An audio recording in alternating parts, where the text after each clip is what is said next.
a very gregarious person. So, you know, he's always outward in everything that he does. He's very loud.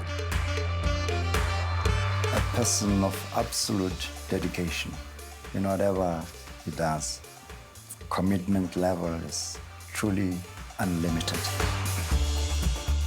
His drive, I knew he was going to be successful. He pushes. He really pushes. He likes things done in order all the time. Like everything must be proper. So, you know, he doesn't compromise on quality. My name is TT Mbha. I'm the CEO of a company called Black Real Estate. Passionate about real estate, the industry itself, and I'm passionate about helping people actually own property instead of rent property, because there's not enough black players in the space, and I think it's high time that we kind of changed or shifted that imbalance based on the background and the history of our country.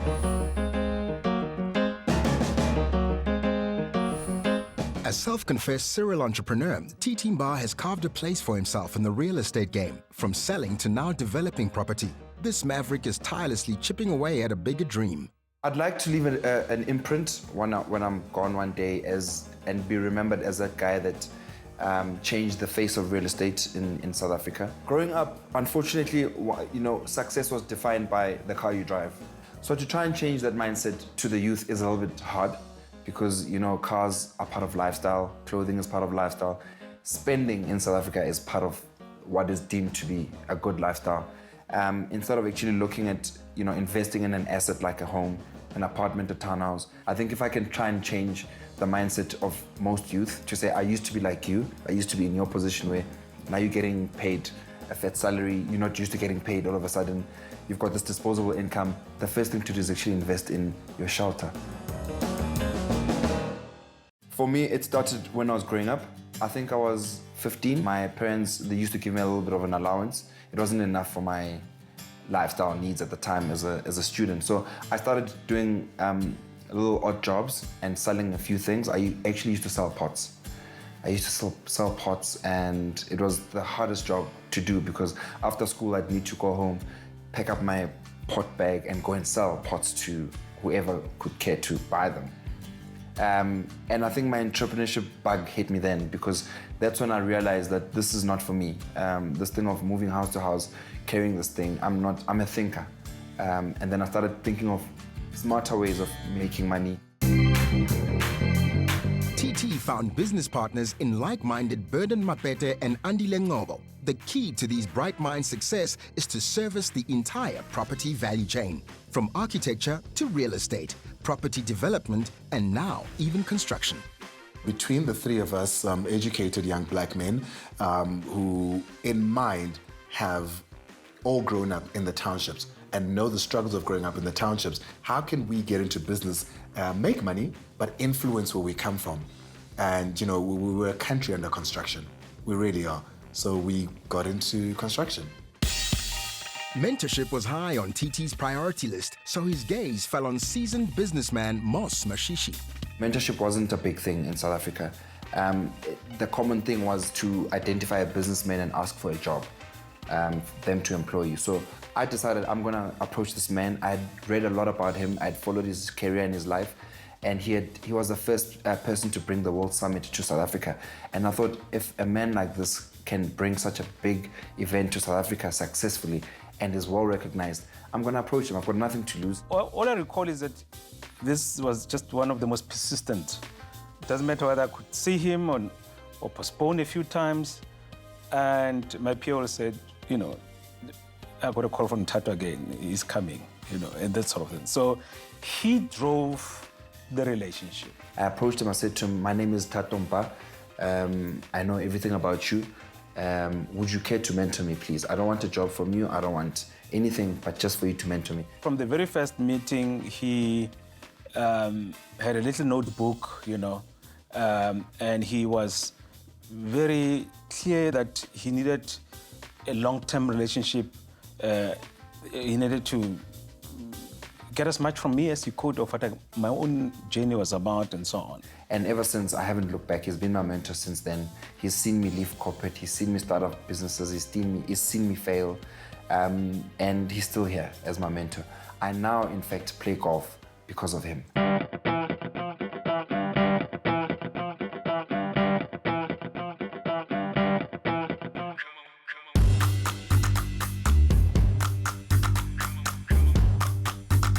Look, golf is the ideal sport for business because you've got 4 hours to talk to someone or engage with them at that level. You know, you get to know more about their personal lives, what's happening in their personal spaces. And by the time you get to talk about the business, you've already kind of, you know, gotten to know each other. And it's not a quick PowerPoint presentation with someone. So also, obviously, there's a competitiveness that comes with it. I mean, it is a sport after all, but you get to spend time with guys that I would ordinarily not get time in their diary. Do you want to go first? No. As my chairman.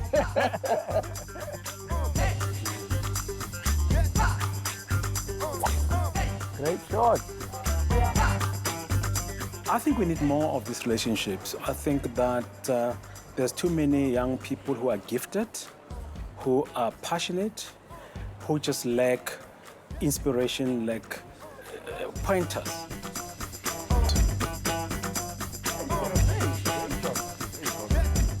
You need to find ways that those who've been there, who've got a few stripes on their back from the school of life, can impart that so that we enhance the talent that is so much in our country. Do you remember the dinner that we had in Melrose when I had left the entertainment industry completely and I was going into real estate?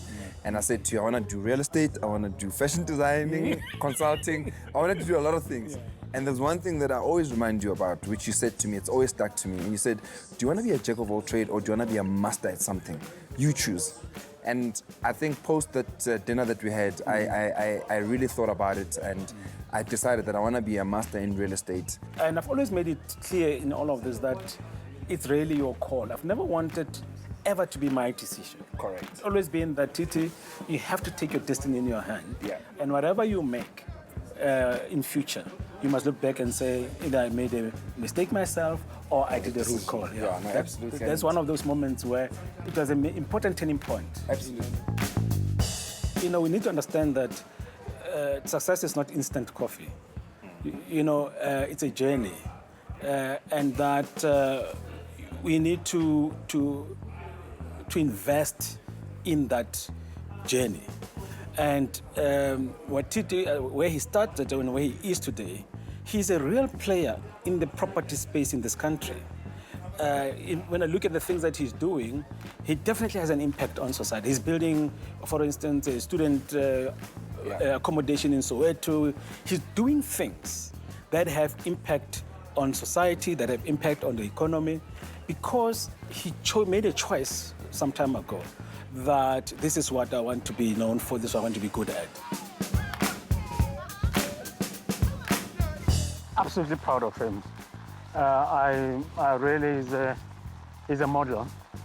I think that he's got big things ahead of him, and I've no doubt in my mind that he'll achieve them.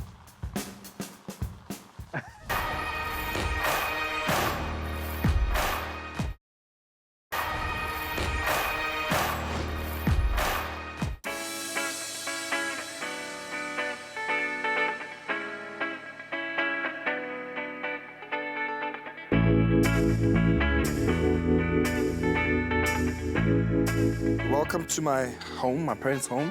This is where I was born and raised. I'm proud of, you know, being a Pimvillian. We call each other Pimvillians because there's something special about being in Pimville, you know. It's like the Sandhurst of Soweto. You know, the only township with a golf course, the only township with a state-of-the-art stadium, the only township with a varsity. The list is endless, man. So I'm proudly from Pimville. Come through. Oh, hey, sharp. This is my pops. I call him Munna. I've never called him dad once in my life. He's been in my life all my life, I think, ever since I was born. So I've learned a lot from this man, and I think I attribute most of my successes to his teachings. Well, I think, you know, one of the things that he's instilled in me is to always respect time, respect other people, irrespective of their social standing, you know. And that's something that I carry with me everywhere I go, and I instill it in my own kids, that it doesn't matter who is who in the world or in the bigger scheme of things. You treat people with the same respect, and you demand respect everywhere you go because you give it. And that's something that I practice daily. I would imagine that discipline would be one of the instances that I try to instill in him. Like a parent doing that to every other child. And I do believe that truly paid off. He was very strict. So I don't know if that's discipline, but Jesus. Ask any of the guys that I grew up with, they'll let you know that TT had a very strict dad. When growing up, he used to love beautiful houses. And at that stage, the township that we had moved to had quite a few beautiful houses. In the evening, he used to say, look, I was at this home, my friend's home, and I saw this beautiful house. One day when I grow up, I will own a beautiful property that I would call my very own.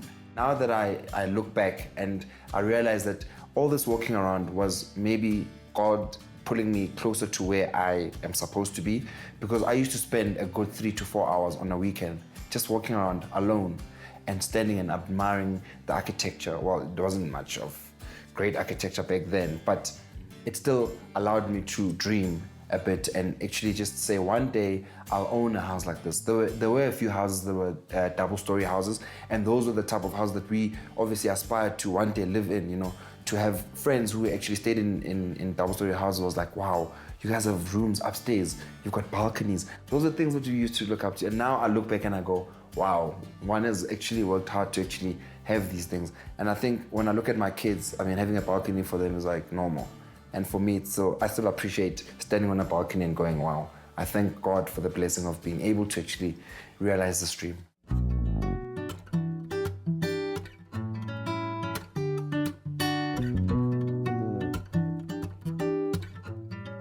Once you're gone, you want to be remembered as someone that has actually lived a purpose-driven life and not just a title-driven life. And for me, family grounds me in everything that I do. The work that I do is for my family, so that I can be able to give them the life that I want them to have, especially with my kids, my wife, and my friends in general. So it is the base of everything that I do in my life. He spends a lot of his time with his family, and if he's happy at home, he will be happy at work. We also try not to give him a lot of stress. So he's just a happy chappy. So when he's here, we're always having fun. Even when he's had a bad day, he comes in here and he's just a jolly good fellow, and we all have fun. And tomorrow is a new day. His potential clients mostly, have social media, and they view his life through social media. So if they can see that he can be loyal to his friends and his family, they can also trust him. That theme of loyalty actually stems from my grandfather. My grandfather is one of those people that has kept the same friends for as long as I could remember. And I think he passed that on to my dad. My dad has worked for the same company for 37 years, and I'm 38. This is a personality trait that best friend Somizi Mhlongo can attest to. He's big on loyalty, and he gets deeply hurt when he's hurt by people that he loves. Because when TT, for me, he's been there through thick and thin, in the thinnest of the thinnest times. And he could have easily left our friendship when people automatically assume that he's gay just because he's my friend. He's big on loyalty. He saw something that was special, and he's that ride or die friend. He's jack of all trades. He's got more order than I do. So, even our finances, he's more into it than I am, because he's just that person. OCD. It's OCD. You should see his fridge is in order. You should see his scullery. Weet-Bix can't be before cornflakes because it starts with W. It's just a discipline thing of running a household that is neat, and also even in my business transactions, I know what happens in the business. I know what files need to go where, what invoices need to go where. You gotta understand your business inside out, otherwise that's where people lose money and there's shrinkage. I don't do rentals at all as a business, and that's a business decision I took earlier on in my real estate career, because how do I try and convince people to become owners of property and yet I'm doing leasing and all of that? So I don't do leases at all. If I get calls of guys who want to rent a property, I'll ask them how much do they want to rent for, and if a guy says to me he's willing to pay 10 to 20,000 a month, I'll try and convince him to find him something that's worth a bond of that amount so that they actually can own. Because what then happens is when you pass away, you've got nothing to show for it. Your family is left destitute because you've been renting all this time, and yet you could have afforded to, you know, get a cheaper place for the same amount every month. So I'm very passionate about trying to push this envelope of people owning more property.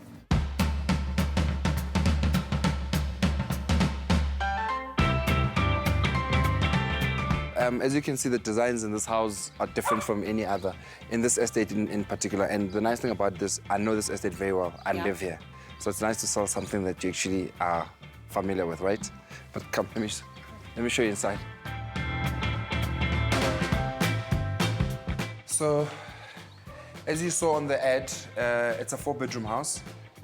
We've got a guest bedroom downstairs and then 3 bedrooms upstairs. But we'll start with the ground floor, then I'll take you upstairs. I've noted there's a pattern. A lot of people, the 2 rooms that they look for is the kitchen and the bedroom. Those are the most important, because obviously in the bedroom, that's where you're gonna spend most of your time sleeping and whatnot and resting. And in the kitchen, that's where you prepare meals for the family. So I found that a lot of people make a decision on a property based on the kitchen and the bathroom and the bedroom.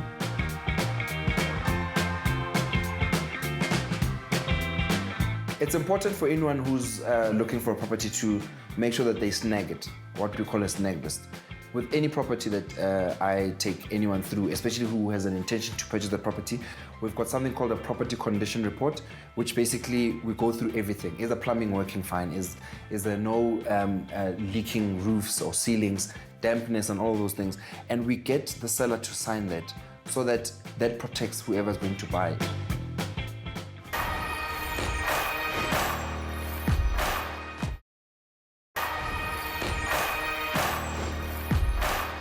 I have a quote by Phil Knight, who was the founder of Nike, who said that you should dream audaciously and have the courage to fall forward.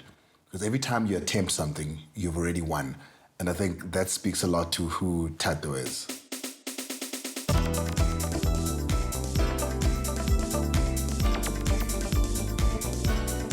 Okay, so this piece of land is owned by 3 young brothers who grew up in Pimville. So they approached me a few months ago to say that they've kind of built a few apartments in the township and they're struggling with funds to complete it. This piece of land was purchased by my late father from the city of Johannesburg. Yeah, in the form of a bid. Unfortunately, due to other circumstances, 2 days after registering the property, he passed away. So now I had to take the business. It's a sentimental project for me.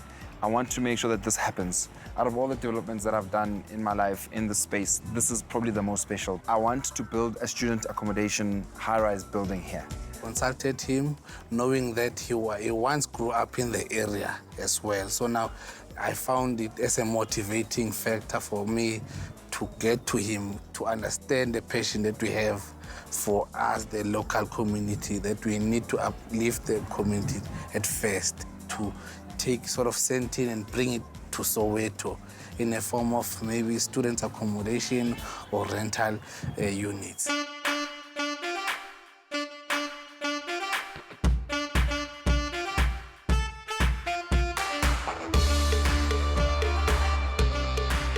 I've always, been taught to share whatever I have with others, and others meaning my cousins and family and whatnot. It starts at home, obviously. And I think through that, I've learned to always have the spirit of giving unto others who are less fortunate than I am. And through that, the blessings come in different forms and shapes. I run this annual charity drive, Soweto Charity Drive. I call it the TT Mbha Charity Drive. And basically I get to sell all the clothes that I have that are unused, but also encourage other people, influencers, celebrities, opinion leaders in the industry to also donate some of their clothes. What we do is we take the money from the sale and we buy groceries for this home. I was raised by my grandparents on both sides of the family, and for me that grounded me because it taught me patience. All they want is patience. And I guess for me it's about respecting them. That's the one thing that I've been taught, is respect everybody, especially your elders, so that you can live a fruitful life. I've always said that you don't tell somebody that they need to do well. You don't say to, hey, you need to. You just live a kind of an exemplary life that they look at and envy and want to be a part of it. And that's what they do for me on a daily. I think he's loving, a genuine person. When he talks, he put cards on the table. He's very transparent. So I think that makes him who he is. I think he's gonna, one day he's gonna be what Pam Golding is. He's still young, he's still driven, and with his drive he can go anywhere. He is a person of absolute dedication in whatever he does. I am indeed very, very proud of him. Couldn't have asked for a better son.